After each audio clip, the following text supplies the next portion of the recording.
Selamat tengah hari kepada saudara dan saudari yang dikasihi dalam nama Tuhan Yesus. Pada pagi ini atau tengah hari ini kita akan melihat Filipi pasal 2 ayat 1 hingga yang ke-11 ya. Filipi pasal 2 ayat 1 hingga yang ke-11. Nah, saudara dan saudari, surat ini ditulis oleh Rasul Paulus kepada jemaah di Filipi yang tinggal di kota Filipi. Ya, kota Filipi merupakan tanah jajahan Roma. Kalau tidak tahu apa itu jajahan, nah ingat-ingatlah sejarah kita sebelum kita merdeka. Sebelum kita merdeka, kita juga adalah tanah jajahan British. Jadi kalau tanah jajahan biasanya diperintah oleh orang asing. Demikian juga wilayah Filipi diperintah oleh pemerintahan Roma. Dan pemerintahan Roma dipimpin atau diketuai oleh maharaja. Nah, dalam pemerintahan Roma, maharaja paling tinggi. Dia menganggap dirinya sebagai Tuhan. Dia menganggap dirinya sebagai penyelamat dunia. Jadi kalau kita lihat surat ini, Paulus semasa dia berada dalam penjara di Roma, dia menulis kepada jemaah di Filipi, jemaah yang diasaskannya. Maksudnya yang dimulakannya. Ya, kalau saudara dan saudari masih ingat seorang peniaga wanita yang bernama Lydia yang menjual kain ungu, kain yang digunakan oleh orang-orang bangsawan.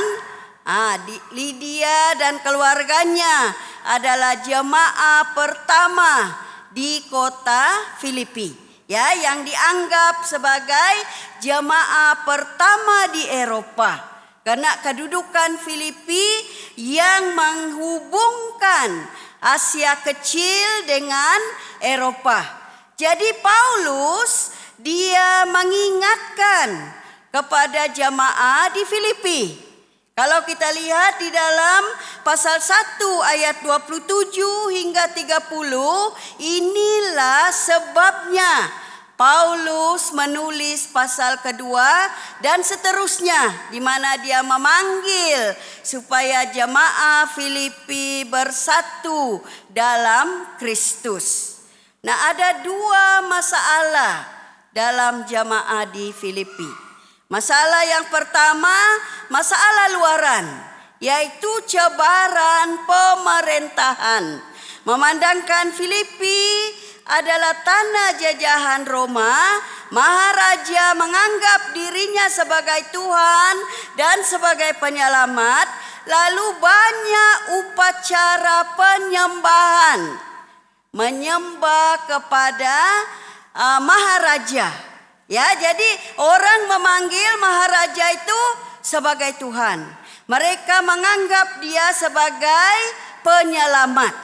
Karena dialah yang menyelamatkan jajahan Roma. Ya, jadi orang mengadakan upacara demi upacara untuk maharaja. Dan Paulus dia mengingatkan kepada jemaah di Filipi, jangan gentar.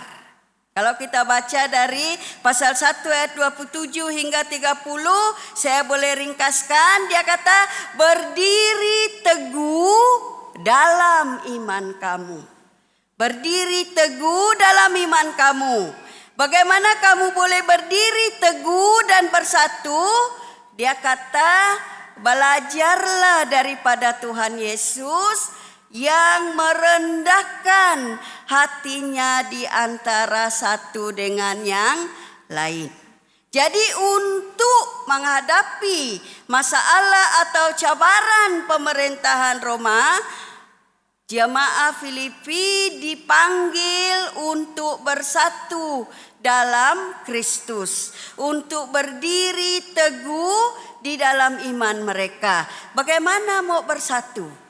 Karena dalam wilayah Filipi ada orang asal, kalau kita di sini Bumi Putra lah ya, orang asal atau pribumi di Sabah contohnya.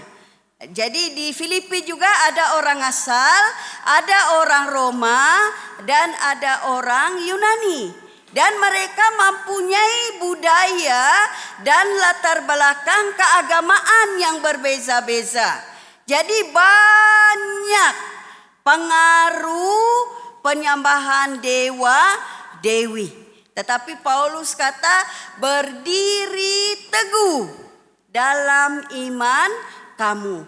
Bersatulah dalam Kristus. Nah, bagaimana bersatu dalam Kristus? Merendahkan hati di antara satu dengan yang lain. Saudara dan saudari, merendahkan hati tidak mudah kan? Ya, tidak mudah untuk merendahkan hati di antara satu dengan yang lain.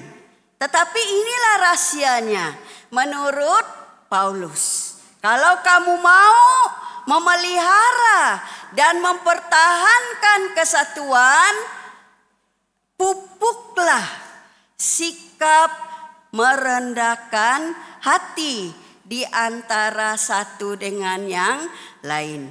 Kenapa Paulus berkata begini?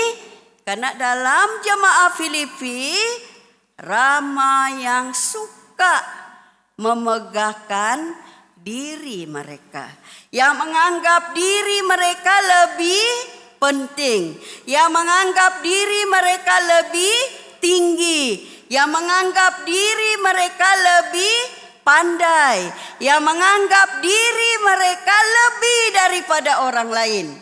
Jadi Paulus kata, bersatulah dalam Kristus dengan merendahkan hati di antara satu dengan yang lain.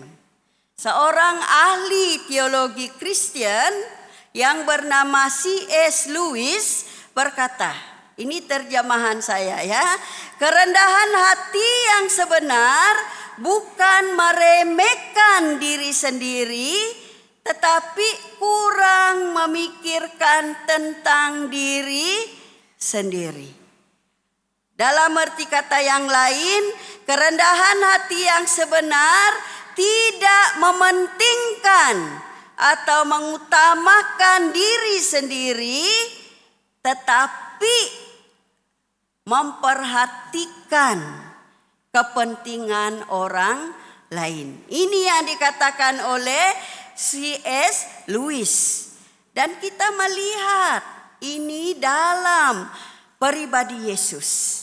Apabila Yesus masuk ke kota Yerusalem buat kali terakhirnya, sebelum dia disalibkan, orang ramai bersorak-sorai berkata, Hosana, Hosana. Orang ramai bersorak mahu merajakan dia. Karena bagi mereka Yesuslah Mesias, penyelamat yang boleh menyelamatkan mereka daripada pemerintahan dan jajahan Roma.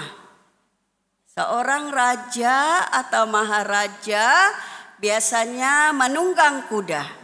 Karena kuda melambangkan keberanian, melambangkan kepahlawanan, melambangkan kemenangan. Tetapi Yesus, apa kita lihat dan dengar dalam Yohanes tadi? Dia menunggang seekor keldai yang muda. Raja kah ini? Penyelamat kah ini? Menunggang keldai. Macam juga manusia. Binatang ini pun ada statusnya, ya. Kuda statusnya lebih tinggi, keldai statusnya lebih rendah. Kuda kedudukannya lebih tinggi dalam rank binatang, keldai lebih rendah. Tetapi Yesus memilih menunggang seekor keldai yang muda, yang menggambarkan kerendahan hatinya, yang melambangkan kelemah lembutannya, yang menggambarkan bahwa dia seorang penyelamat yang menyelamatkan manusia daripada dosa mereka. Ya, dia tidak datang dengan pedang, dia tidak menunggang kuda, tetapi dia menunggang keldai. Dia menyerahkan dirinya untuk melaksanakan misi Bapaknya, yaitu untuk disalibkan. Karena minggu depan, Minggu Kudus, kita akan melihat nanti bagaimana Yesus yang masuk di kota Yerusalem yang dilaung-laungkan, Hosana, Hosana, dia dianggap dilaungkan sebagai raja, tetapi ternyata dia berakhir di atas kayu salib. Dia menyerahkan dirinya, dia merendahkan dirinya demi kepentingan manusia. Dia datang untuk menyelamatkan. Karena kita tahu salib yang dikatakan satu kebodohan, yang dikatakan satu kekalahan, sebenarnya adalah kemenangan yang sebenar. Dan jangan tidak hadir minggu depan, ya, hari Ahad, karena kita akan merayakan kebangkitan Yesus, yaitu hari Paskah. Jadi saudara dan saudari, kalau kita lihat di dalam Filipi pasal 2 ayat 1 hingga 3e, ini merupakan panggilan untuk bersatu dalam Kristus. Nah, apakah panggilan ini? Ya, kita selalu menyatakan kita satu dalam Kristus. Kita selalu menyanyi kita satu dalam Kristus. Bagaimanakah kita bersatu dalam Kristus? Kalau kita lihat di dalam ayat yang pertama ini, Filipi pasal 2 ayat 1, jadi karena dalam Kristus ada nasihat, ada penghiburan kasih, ada persekutuan roh, ada kasih mesra, dan belas kasihan. Kalau kita mau bersatu dalam Kristus, kita memiliki semua ini. Bagaimana memiliki nasihat, penghiburan kasih, persekutuan roh, kasih mesra, dan belas kasihan. Saudara dan saudari, rahasianya bersatu dengan Kristus. Bersatu dengan Kristus maksudnya mengenal Yesus. Mempunyai hubungan pribadi dengan Tuhan Yesus. Mempunyai perhubungan yang intim atau akrab atau rapat dengan Tuhan Yesus. Apabila kita mengenal Yesus, menerima Dia sebagai Tuhan dan penyelamat pribadi kita, kita pastinya memiliki ataupun ada nasihat, ada penghiburan kasih, ada persekutuan roh, ada kasih mesra, dan belas kasihan. Dalam teks aslinya, jadi karena ini maksudnya sekiranya ataupun kalau, jika. Nah, kalau kita ada hubungan dengan Tuhan Yesus, yaitu bersatu dengan Tuhan Yesus, jika kita bersatu dengan Tuhan Yesus, jika kita mengenal dan beriman kepada Tuhan Yesus, sudah pasti kita memiliki nasihat, penghiburan kasih, persekutuan roh, kasih mesra, dan belas kasihan. Inilah maksudnya bersatu dengan Kristus. Setiap pribadi mempunyai hubungan pribadi dengan Tuhan Yesus.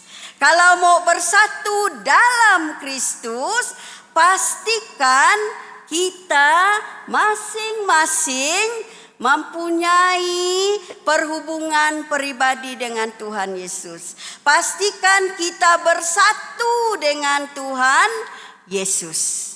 Coba lihat orang kiri dan kanan kamu. Kenalkah tidak mereka? Depan dan belakang.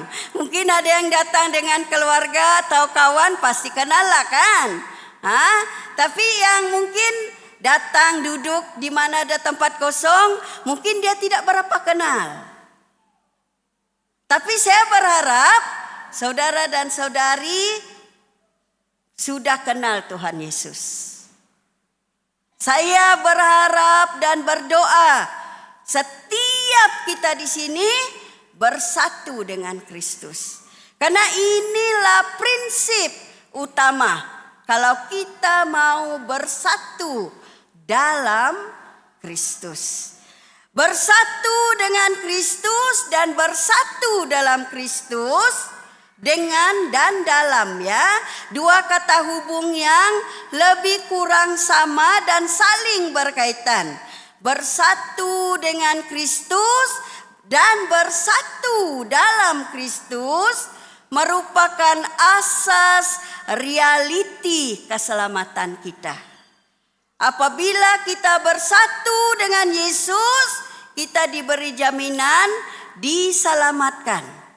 Karena kita sudah menerima Yesus Kristus sebagai Tuhan dan penyelamat kita.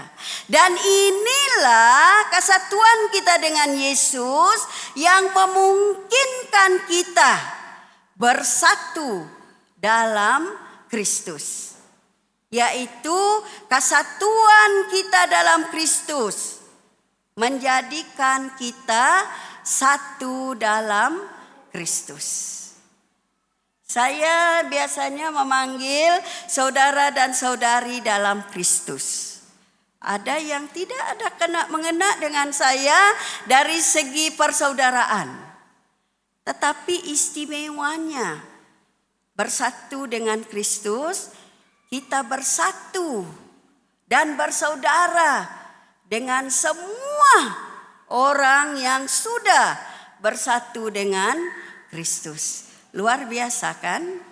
Jadi mulai hari ini pandanglah satu sama lain sebagai saudara dan saudari dalam Kristus. Karena Kristus Yesus telah menyatukan kita melalui penyelamatan yang diberikannya kepada kita, melalui kasih-Nya yang diberikan oleh Allah Bapa kepada kita semua. Bersatu dengan satu sama yang lain. Ini kita boleh lihat di dalam ayat 2 dan ayat 3 ya. Ayat 2, karena itu sempurnakanlah sukacitaku dengan ini. Hendaklah kamu sehati sefikir dalam satu kasih, satu jiwa, satu tujuan. Dengan tidak mencari kepentingan sendiri atau puji-pujian yang sia-sia. Inilah ciri-ciri atau sifat-sifat kalau kita mau bersatu dalam Kristus. Supaya kita boleh bersatu dengan satu sama yang lain. Kita perlulah sehati, sefikir, satu kasih, satu jiwa, satu tujuan. Tidak mencari kepentingan sendiri, tidak memegahkan diri sendiri. Saudara dan saudari, bersatu dengan Kristus mungkin tidaklah begitu susah ya. Karena itu urusan kita secara pribadi. Tetapi bersatu dengan satu sama lain macam susah sikit, bukankah? Karena kita ini masing-masing mempunyai sifat yang berbeza. latar belakang yang berbeza, budaya yang berbeza, pandangan atau pikiran yang berbeza. Selalu ada ego kita. Kalau kita lihat dari pandangan psikologi, setiap orang ini ada egonya. Jadi kalau ego itu tidak dikawal, bukan Kristus yang menjadi pusat kehidupan, tidaklah kita dapat bersatu dalam Kristus. Dalam keluarga pun tidak senang bersatu, bukankah? Ya, susah kita mau bersatu. Karena apa? Inilah sikap suka memegahkan diri sendiri, mementingkan diri sendiri, memperhatikan diri sendiri. Apalagi zaman sekarang ini. Ya, semua mau menonjolkan dirinya. Secara tidak sadar kita pun ada sikap itu, ya. Wah, kita mau menonjolkan kita cantik. Kita guna WhatsApp, kita guna filter supaya kita cantik, ya. Wah, semua orang lihat profil Facebook kita, cantik, sudah dia flawless, ya. Seperti tidak ada apa-apa lagi, jaragatka atau jarawatka dan sebagainya. Ataupun kejayaan kita tidak seberapa, kita mau semua orang tahu. Kita edit, ya. Kita edit, kita punya kepribadian. Kita edit, kita punya pencapaian.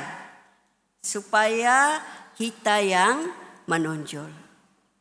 Tetapi kalau kita mau memelihara dan mempertahankan kesatuan dalam Kristus, Paulus menasihati jemaah di Filipi, dan pasti firman ini masih relevan atau sesuai kepada kita. Kita haruslah merendahkan hati di antara satu dengan yang lain. Ya, tidak mementingkan diri sendiri, tetapi menganggap orang lain lebih utama. Kita lihat di dalam 3b, ya. Ayat 3b dikatakan di sini, sebaliknya hendaklah dengan rendah hati yang seorang menganggap yang lain lebih utama daripada dirinya sendiri. Bagaimana kita menganggap orang lain lebih utama daripada diri kita sendiri? Adik beradik pun tidak mau menganggap abangnya atau adiknya atau kakaknya atau adiknya lebih baik daripada dia. Betulkah tidak? Ya, selalu jauh dalam hati kita mau menganggap kita lebih baik, ya.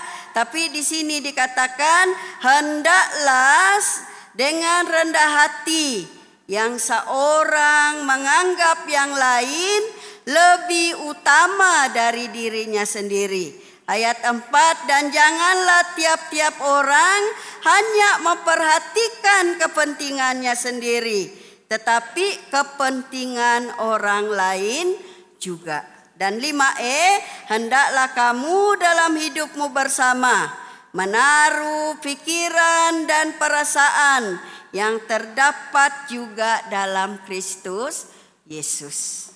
Hampir mustahil menganggap orang lain lebih baik. Hampir mustahil kita memperhatikan kepentingan orang lain lebih daripada kepentingan kita sendiri. Dan mungkin juga hampir mustahil kita memperhatikan orang lain lebih daripada diri kita sendiri. Tetapi tidak mustahil kalau kita bersatu dengan Kristus. Karena sifat, yaitu nasihat, penghiburan kasih, persekutuan roh, kasih mesra, dan belas kasihan itu memenuhi hati kita, menjadi sifat kita sebagai orang-orang yang bersatu dengan Kristus. Sehingga tidak mustahil bagi kita bersatu dalam Kristus dan bersatu dengan satu yang lain.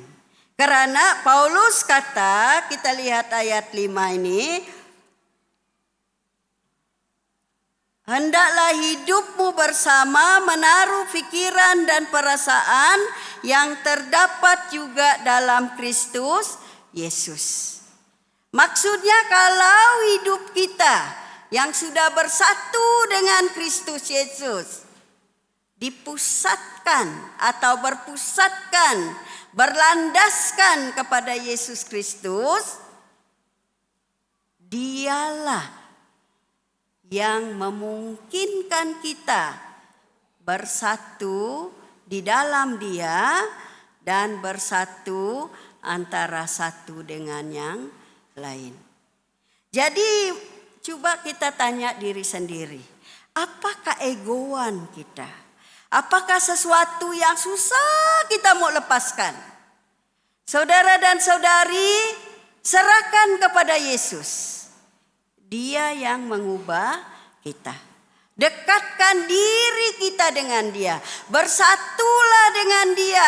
Intimkanlah perhubungan kita dengan Dia hari demi hari, tahun demi tahun. Dialah yang membentuk kita. Dialah yang menaruh atau meletakkan kerendahan hati itu di dalam diri kita. Dialah yang akan menanggalkan ego kita, yaitu suka memegahkan diri, suka menonjolkan diri, suka mementingkan diri sendiri. Paulus kata, Yesuslah teladannya. Yesuslah teladannya. Dan kalau kita lihat di dalam bahagian 3, yaitu ayat 6 hingga 11, ayat-ayat ini merupakan doksologi. Doksologi maksudnya nyanyian pujian. Nyanyian pujian ini dikhususkan untuk Yesus. Kalau kita lihat ini, nyanyian pujian ini mengisahkan tentang Yesus, Tuhan yang menjadi manusia, mati di atas kayu salib untuk penebusan dosa dan penyelamatan manusia.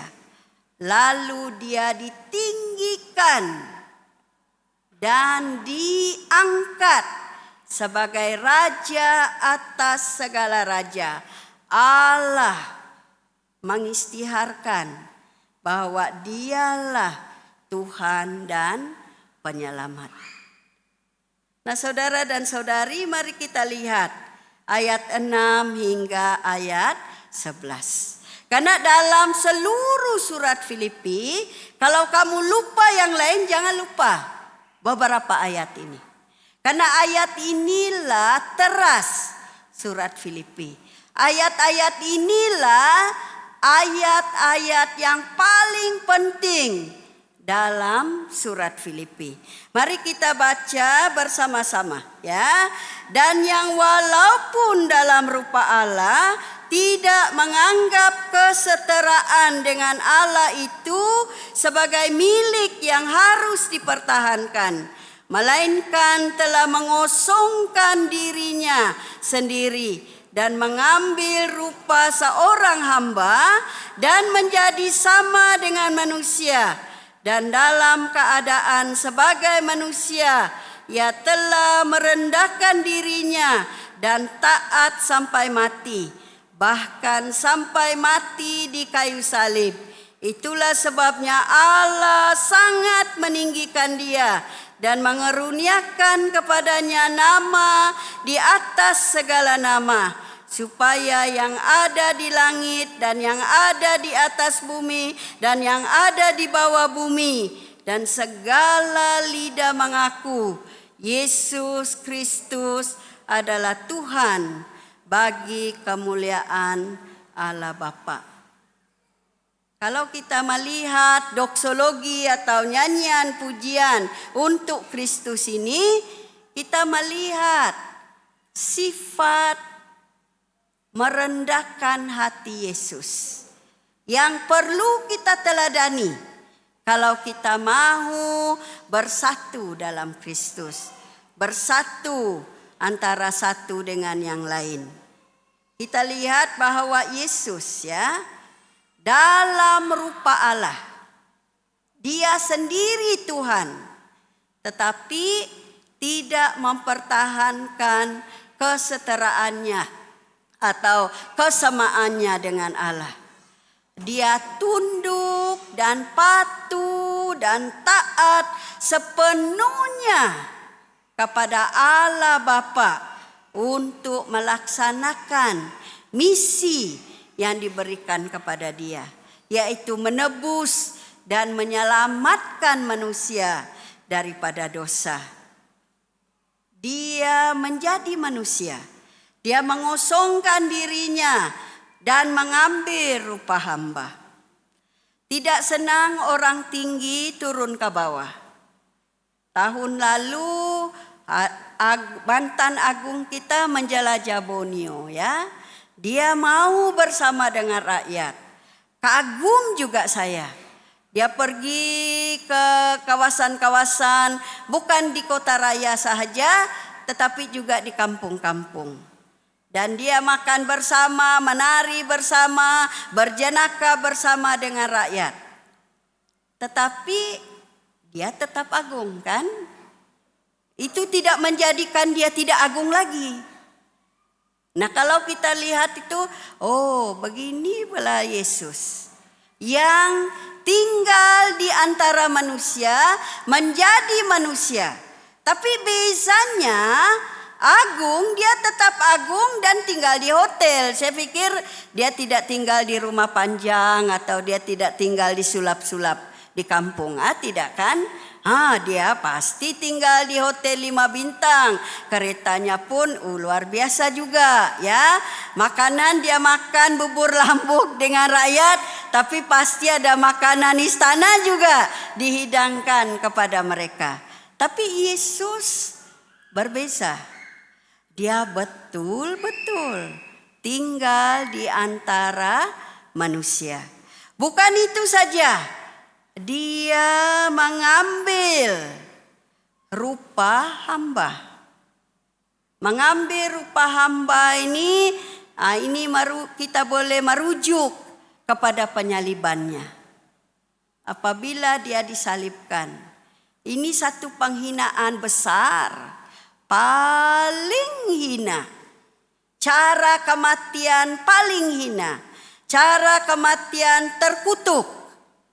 Yesus mati di atas kayu salib, dan kita tahu dia dihina dan sebagainya. Kita juga ingat apabila dia membasuh kaki murid-muridnya, dia mengambil peranan sebagai hamba. Inilah yang kita boleh belajar, yaitu Yesus sebagai teladan paling unggul dalam kerendahan hati. Kita lihat dia mengosongkan dirinya, mengambil rupa hamba.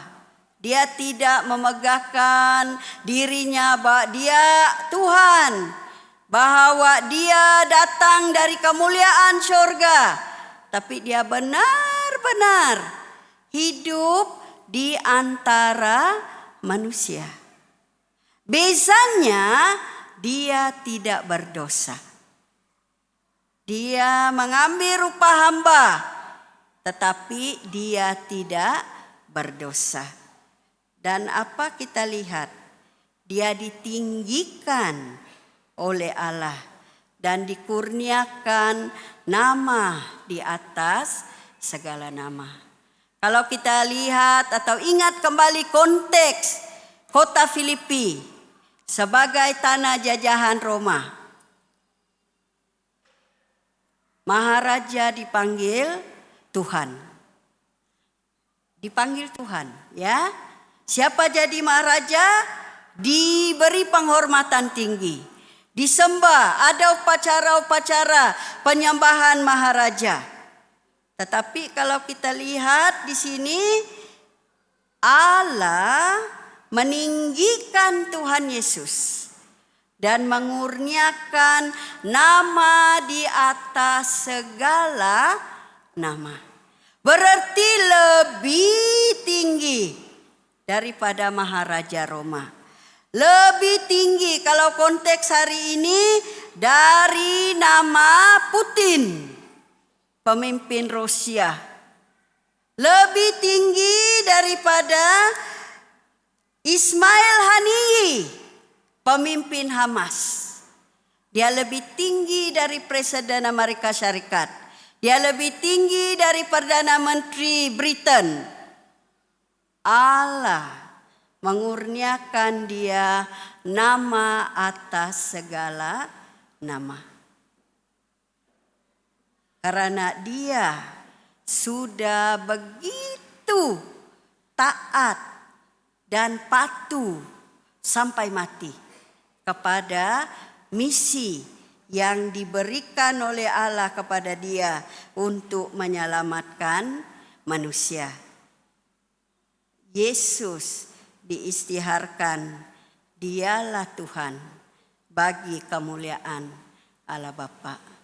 Jadi saudara dan saudari dalam Kristus, kalau kita mau memelihara dan mempertahankan kesatuan kita dalam Kristus, marilah kita bersatu dengan Kristus. Karena kesatuan kita dengan Kristus, persekutuan kita secara pribadi dengan Kristus membolehkan kita bersatu dalam Kristus, bersatu antara satu sama yang lain. Filipi 2 ayat 1 hingga 11, terutamanya ayat 6 hingga 11, sebagaimana yang saya sudah katakan, adalah sebuah nyanyian pujian yang meninggikan Yesus, yang memuliakan Yesus, yang mengistiharkan Yesus sebagai Tuhan. Namun ia juga merupakan nyanyian yang memanggil jamaah Filipi dan semua jamaah Kristen, termasuklah jamaah di Katedral Olsen, untuk bersatu dalam Kristus Yesus dan bergabung dengan semua ciptaan. Dikatakan di bawah langit, di atas langit, ya, semua ciptaan untuk mengaku bahwa Yesuslah Tuhan bagi kemuliaan Allah Bapa. Marilah kita memperteguhkan kesatuan kita dengan Kristus, supaya kita boleh memupuk, memelihara, dan mempertahankan kesatuan dalam Kristus. Supaya kita sama-sama sehati sefikir, satu tujuan, mengistiharkan Yesus sebagai Tuhan. Dan kerajaan Allah diluaskan melalui kesaksian kita. Mari kita berdoa. Allah Bapa di surga yang kami sembah dan kenal melalui anak-Mu, Yesus Kristus. Tuhan, kami sangat bersyukur untuk firman-Mu yang sekali lagi mengingatkan kami bahwa Engkau memanggil kami supaya bersatu di dalam Engkau. Bapa di surga, selidikilah hati, pikiran, dan kehidupan kami masing-masing. Tuhan, sekiranya ada perkara-perkara yang masih menghalang kami untuk bersatu dengan Engkau, sehingga kami tidak dapat bersatu dengan Engkau. Oh Bapa, tanggalkanlah semuanya itu.